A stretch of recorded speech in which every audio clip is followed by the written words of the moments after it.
You'll excel at a lot of things, just not this. I don't want you out here shooting this ball around all day and night, all right? All right. Okay? All right, go ahead.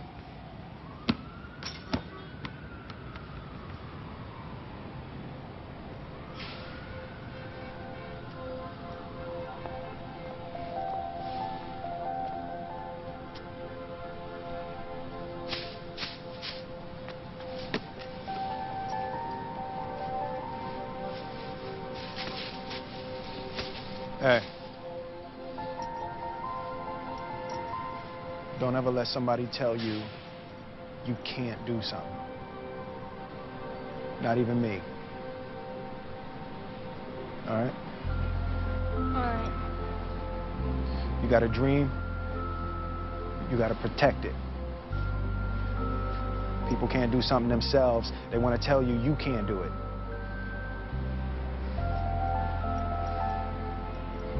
You want something, go get it. Period.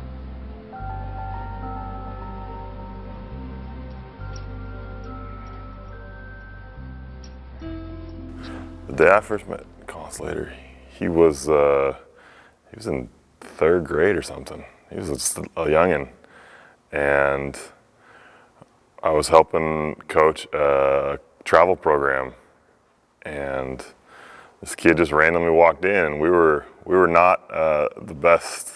We were just starting a brand new program, and this kid walks in, and we're running junior high 7th and 8th graders, and this little 3rd grader walked in, and he started doing ball handling on the side, and all of a sudden, yes, him. We would like him to play on our 8th grade team, and then didn't see him for 8-9 years, and 3 years ago, we're here at open house or back to school night, and this kid gets out of the car and walks up. What are you doing here? And his family said, well, we're coming to school here. I said, okay, let's do this. I first met Colin in the Clovis Recreational Center. I remember me and my dad came in the gym, and we seen this little kid with dreads making left-hand layups. And that was the first time, and I was new to basketball, and I saw his dad was training kids, and I was like, can I get in on this? And after that, it just took off. Our friendship took off from there. Colin, he's a great leader on campus. Academically, he's amazing. He's 4.0 student and above. He's just a great person. We click naturally. We have the same birthdays. I known him since we was younger. Extremely hard worker. He's always in the gym ahead of everybody. I'm always the one to leave the last one. He pushes everybody on his team and just loves God. He's just a great person overall, As a coach, you always want your best player to be your hardest worker, and you want your best player to be the first guy in, last guy out. Well, not only is he the first guy in, last guy out, he's here more than anybody else. I'm at the football game last night, and 9 o'clock, 9:30 last night, I get a text message, Coach, can you open the gym for me? I'm like, dude, it's 9:30 on a Friday night, and I'm in Chowchilla. He's like, let me text him. I'm texting people trying to find something. He wants in the gym on a Friday night. What high school kid wants that? What high school kid anywhere wants that?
I was 5 and I was in New Orleans. My dad brought me to a park. And he was trying to get me to try a bunch of different sports. And he gave me a basketball. and we were on the court, at that point I was like, okay, this is something like, I feel some type of way about this more so than a baseball, a football, or anything like that. Basketball in New Orleans, it was gritty because we were all from different, neighborhoods and different parks. The team I played on, I played on a group homes team, like full of kids in group homes that's basketball is all they had. And we played against all type of players that were in that similar situation. So it was a different level of intensity and heart, even at the age of 6, 7, and 8, where, all right, this is the only thing that I can hold on to right now, so I'm gonna go all out with it. So it was never an instance where somebody was like, you know what, I'm gonna take this day off. Even at the age of 6, we was thinking like, all right, we gotta do this. We gotta, this is the only way we could leave our neighborhood and go play other places. So it was crazy. It's definitely gritty down there, definitely. When I was 6, I went to, it was like my first team setting of a tryout. It was when I was playing with the team, with a bunch of kids from the group home at Milne. Because my dad never brought me around like other teams, and I never really tried to do other stuff. And then the coach asked me to do all the drills the older kids, like the 9 and 10-year-olds are doing, and I could do them. Like, he was like, all right, go between the legs. And I could do it with both hands, and I was like, hold on, I think I might have something here, you know what I mean? So at that point, I was like, okay, I may be having something. I always felt that Colin was gifted from early on.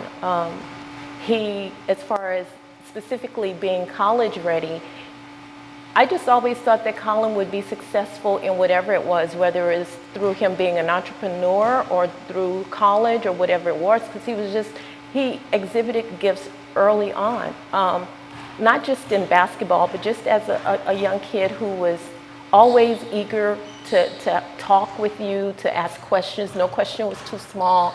And it just exhibited more in basketball for others to see, but it was the other things, his leadership in church, just outside playground, no matter what ages the kids were, he would jump right in there. So him being college ready, I always just felt he was gifted from birth. He was gifted. When I first met Colin, it was, he came and took a visit of our school, and I was quite impressed with his maturity. He had a real good sense of humor.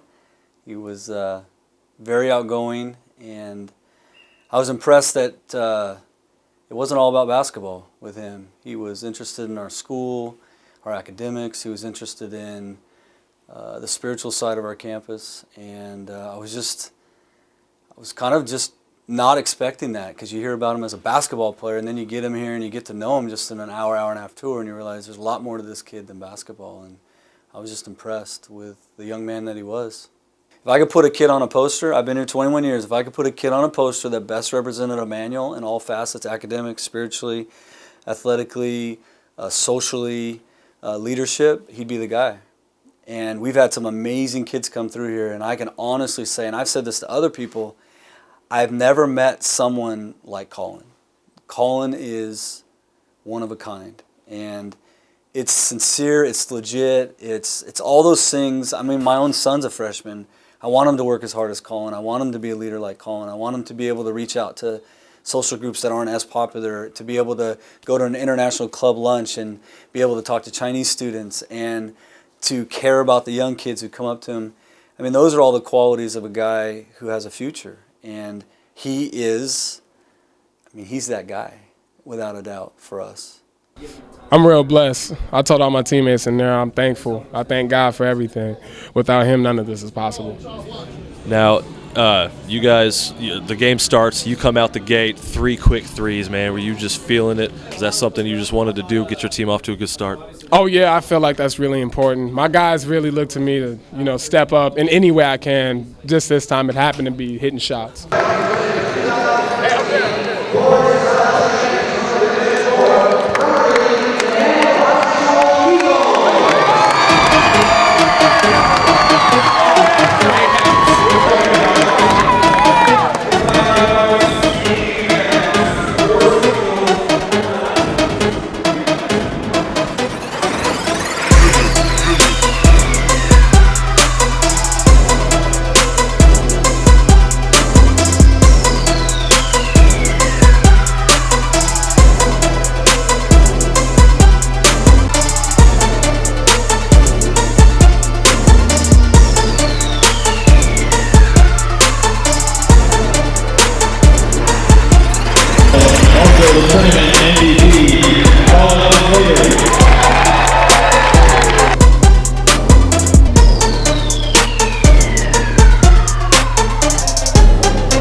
sat last year, weren't able to play. You watched your team go through a run. Now you're playing again. Now do you feel more involved this year than you did last year? How did you handle last year emotionally?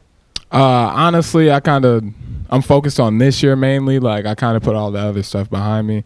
So as far as this year goes, it's really great getting a chance to play with these great guys and get an opportunity to play against other good players. So I'm enjoying it. I thank God for the opportunity.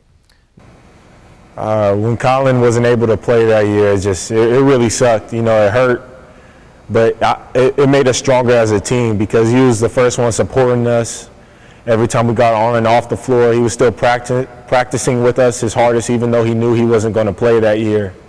Now, obviously, sucked, you know, for everybody, and of course, him missing. That's his favorite sport and his love, you know, and in the world is basketball. So not being able to play really hurt, and we felt that too. I feel like that made our whole team work harder, you know, to the realization that, you know, that it's not given, you know, just you got to work for everything.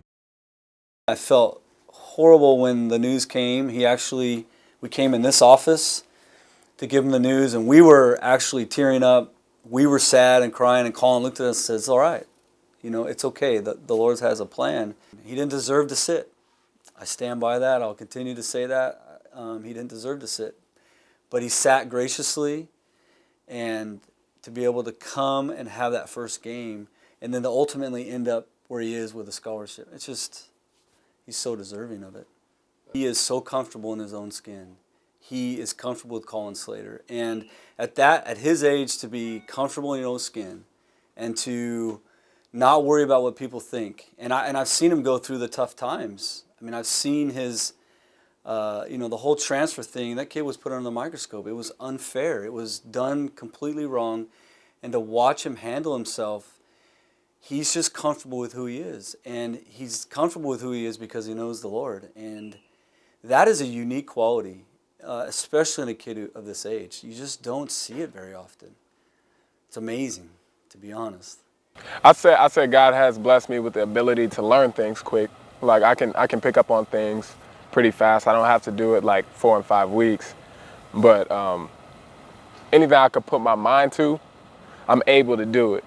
So, like you said, getting up at 6, coming in the gym, being the last one to leave, why can't I translate that into the classroom?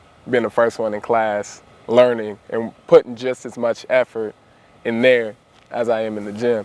So it definitely molded me and showed me, like, anything I want to take seriously, I can do it. I can put my mind to it, I can do it. Well, early successes for Colin, it was easy for him not to fall into the being, I'm the man kind of, attitude you would want to say, because our elders were very involved. It was family. To grandma, you know, whether it's you just getting an honor roll certificate or them seeing you on television, the accomplishment is the same. So family has a way of leveling all of that off, and we've always been a very close-knit family. And so for him, the hug and the pat on the back was as important as, you know, the interview that you might see in a magazine or television. So I think it helped with developing his character, that nothing is too small, nothing is too great, and that all is a blessing. He's got this amazing work ethic. And when your best player has a work ethic like that, look, there's a lot of talented guys. That trickles down to them. But as a coach, the thing that I like the most is we got young guys. We got these freshmen coming in. We got these elementary and junior high kids on campus that see him play and see him work out all the time. That's infectious. And they pick up on that, and that has become the standard here. The standard is you're expected to find time you come in on your own. If you want to be a player, they understand. You have to put in extra time. It's not just practice after school, 1 hour of weights and 1 hour of skill work. It takes a lot of work. And that comes from him setting that example. So that's been amazing.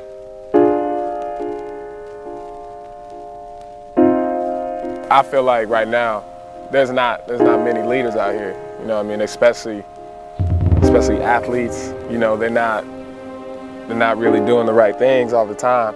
So I feel like I could be a leader and, you know, do the right things and show kids it's cool. It's cool to do the right thing. You don't have to be doing wild stuff to get recognition. it's been awesome to see him develop as a vocal leader. As in the last 3 years, he came. He's always been a lead by example guy because his work ethic is tremendous. He's in the classroom and on the basketball floor and in the weight room. But the last 3 years, we've been pushing him to become a better vocal leader. Look, you are the guy. You know, last year he led us in scoring and assists, and he played the most minutes. So it's sometimes it's not enough to just be an example guy. We've got a guy on the floor. You know, in our state playoff games, there was probably more people in here than there was supposed to be. And as coaches, you're sitting on the sideline. They're playing on the other end. They can't hear us. No matter how loud I try and yell, they can't hear me.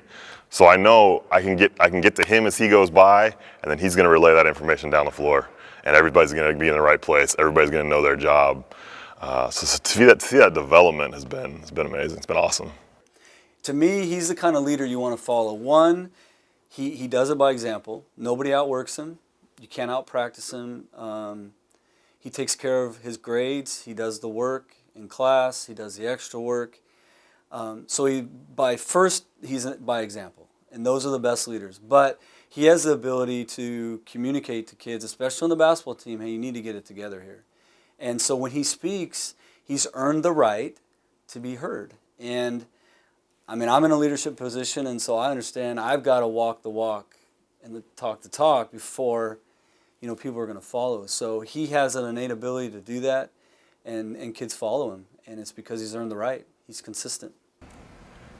Well, you know, Colin, he wants it more than anybody. He wants to work harder than everybody on the court, no matter what size, no matter how athletic they are, or anything. So we have no choice to come to practice except to play, you know, because he's always going to be pushing.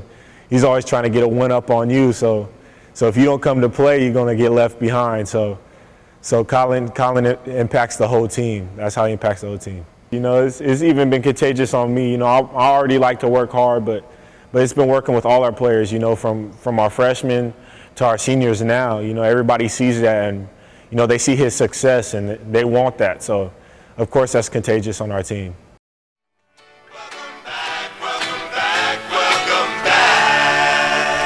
This is Keith Claiborne calling from the 504, baby. The Big Easy, where Lil C is coming in town to do his thing at Tulane University. Lil Colin, I watched Lil Colin since he was a little boy. Basketball has been his thing, his passion, and he's a floor general with the ability to go left or right, goes to the hole strong, bang, bang on that jumper, and he's going to really be an unbelievable asset to the Green Wave program. Congratulations, Lil C. Looking forward to you taking Tulane University basketball to the next level, baby boy.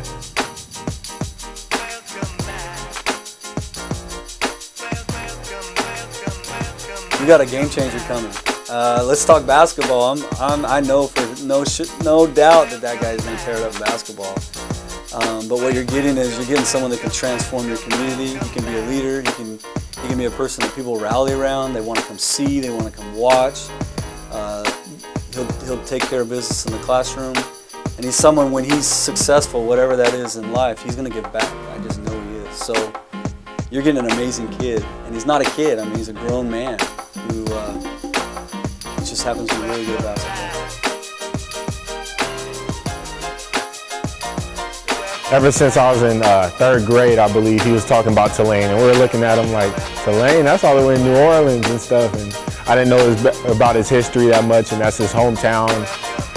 He just loved New Orleans, you know, so much. And just to see him go back to his roots and to Tulane, he loved that school so much. And I kind of had an idea, you know, he didn't tell me to the end, but when I found out, that was really overwhelming. It's a really good program. I'm really happy for him. It's a great school.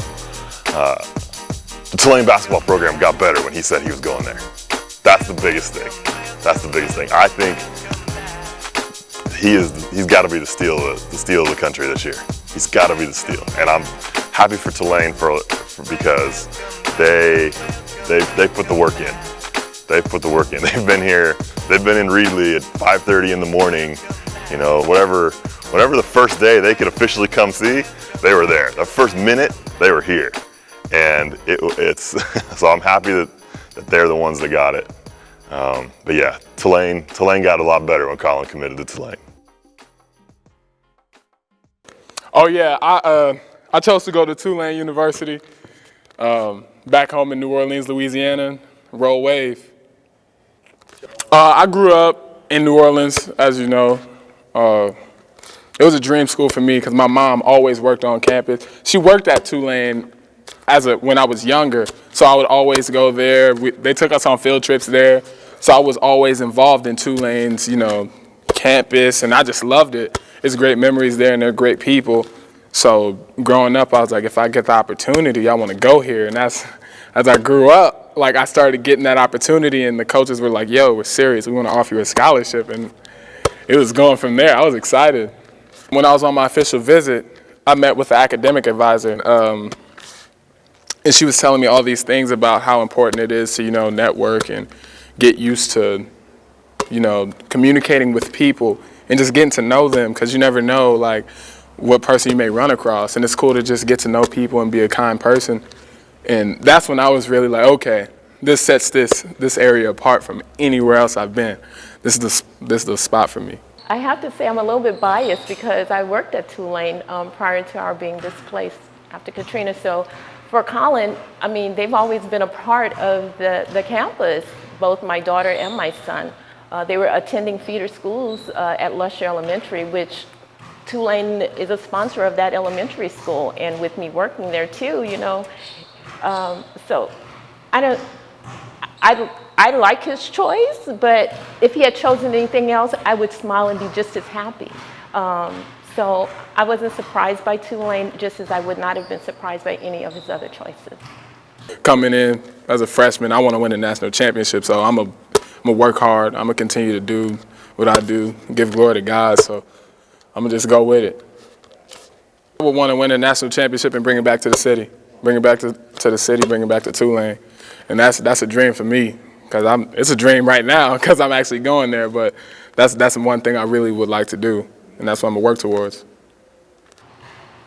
I believe that Colin is going to touch many, many lives, both on the court and off. And I say on the court first because he does approach basketball as a ministry, and he really feels that the people that each time he gets out on the court, that it means something, and it means more than just winning and losing the game.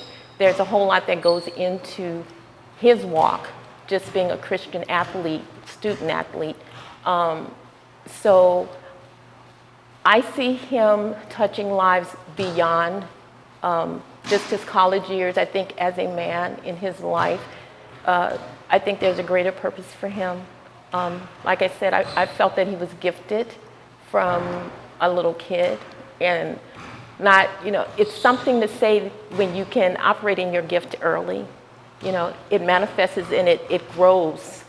So I see him just doing great and awesome things, touching lives in a positive way. And anything that he really sets his mind to do, I believe that he'll be able to do it.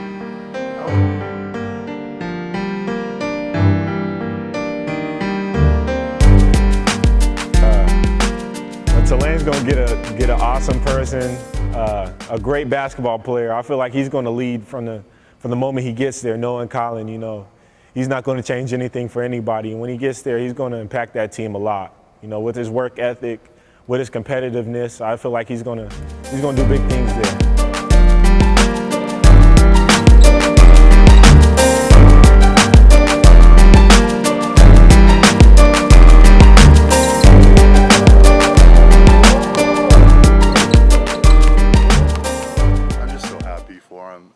Opportunity for him to go back home.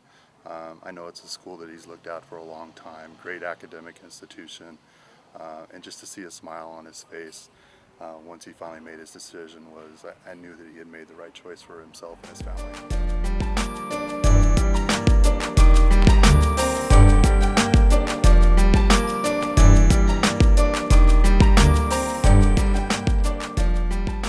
Hey, Colin, what's going on, man? Derek Collins, man. Just want to give you a shout out, man. Congratulating you on the accomplishment, man, going to the next level. and then going down to Tulane University on an athletic scholarship, man, that's a huge, huge accomplishment, man. That's going to be the start of many years, man, of just allowing the ability that God has given you to take you to the next phase of your life. So, not shocked or surprised, man. I kind of knew way back when at Brother Martin High School, when you asked me if I can get you in at a basketball camp. And when I saw you and met you for the first time, I just knew, man, you had what it took. Man, yeah, I'm proud of you. I mean, I've only known you for 3 years, but I'm proud of who you are. I'm proud of you taking care of business and the things that really matter in life, and I know you'll be a success. I mean, there's no doubt you'll be a success. Honor the Lord. Keep Him first and foremost, which I know you will, and I know your family does. So good luck, man. We're proud of you.